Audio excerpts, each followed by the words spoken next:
రాష్ట్ర వ్యాప్తంగా ఇవాళ రేపు కాంగ్రెస్ నిరసనలకు పిలుపునిచ్చింది. జాతీయ ఉపాధి హామీ చట్టం పథకంలో మహాత్మా గాంధీ పేరును తొలగించడాన్ని తీవ్రంగా వ్యతిరేకిస్తోంది కాంగ్రెస్. ఉపాధి హామీ చట్టం పేరు మార్పు చేసి వికసిత్ భారత్ జీ రామ్జీ పేరు పెట్టడాన్ని వ్యతిరేకిస్తోంది. బీజేపీ చేస్తున్న కుట్రలను నిరసిస్తూ ఏఐసీసీ పిలుపు మేరకు రాష్ట్రంలో నిరసన కార్యక్రమాలు చేపడుతోంది Congress. Hyderabad MG road paradise ఏరియాలోని గాంధీ విగ్రహం దగ్గర నిరసనకు దిగారు కాంగ్రెస్ నాయకులు. నిరసన కార్యక్రమంలో మంత్రి వివేక్ మాట్లాడుతున్నారు. లైవ్ చూద్దాం.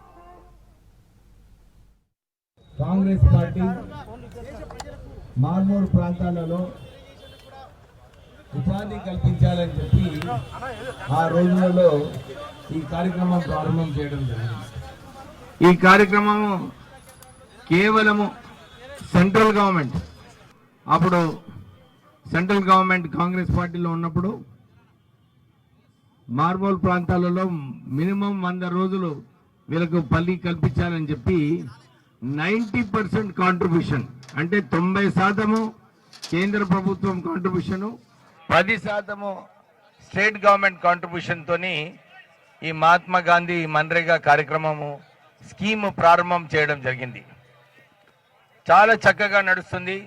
ఎందుకంటే ప్రజలందరికీ తెలుసు, కోవిడ్ టైంలో కూడా ఈ మన్రేగా కార్యక్రమం వలన బీద ప్రజలకు ఆ రోజులలో కూడా ఉపాధి కల్పించి వారికి ఇబ్బంది లేకుండా ఈ కార్యక్రమం నడిచింది. కానీ ఈరోజు బీజేపీ ప్రభుత్వము మోడీ గారు ఈ స్కీమ్ని ఖతం చేయాలని చెప్పి ఒక ఆలోచనతోని సెంట్రల్ గవర్నమెంట్ కాంట్రిబ్యూషన్ 90% నుంచి 60% చేసి స్టేట్ షేర్ ఏదైతే 10% ఉందో దాన్ని 40% చేసి ఈ స్కీమ్ని తరలించాలని చెప్పి ఆలోచనతోని మొన్న ఈ బిల్ పార్లమెంట్లో పాస్ చేయడం జరిగింది.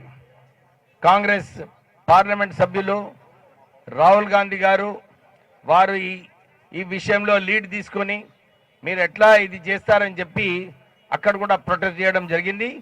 ఈరోజు మన సీనియర్ నాయకులు హనుమంతరావు గారు ఒక ఇనిషియేటివ్ తీసుకున్నారు. దీని వ్యతిరేకంగా మనమందరం కాంగ్రెస్ వాళ్ళమందరం కూడా పోరాటం చేయాలి దీన్ని వ్యతిరేకంగా. ఎందుకంటే 40% మళ్ళీ అన్ని రాష్ట్రాల్లో పరిస్థితి అందరికీ తెలుసు ఎట్లున్నదో, ఎక్కువ కాంట్రిబ్యూషన్ చేసే పరిస్థితి లేదు. వీరు కేవలము కేంద్ర ప్రభుత్వము ఈ స్కీమ్ని రద్దు చేయాలని చెప్పి ఈ ఆలోచనతోని మహాత్మా గాంధీ గారు ఈ దేశానికి ఏదైతే వారు పోరాటం చేసి మనకు స్వాతంత్రం కల్పించినారో వారి పేరు తొలగించడము ఇంకా చాలా బాధాకరంగా ఉంది. మేము కాంగ్రెస్ పార్టీ తరఫు నుంచి దీని వ్యతిరేకంగా ప్రొటెస్ట్ చేస్తున్నాము. సెంట్రల్ గవర్నమెంట్ ఈ విషయంలో దిగి రావాలని చెప్పి మేము తీవ్రంగా సెంట్రల్ గవర్నమెంట్ని ఖండిస్తున్నాం.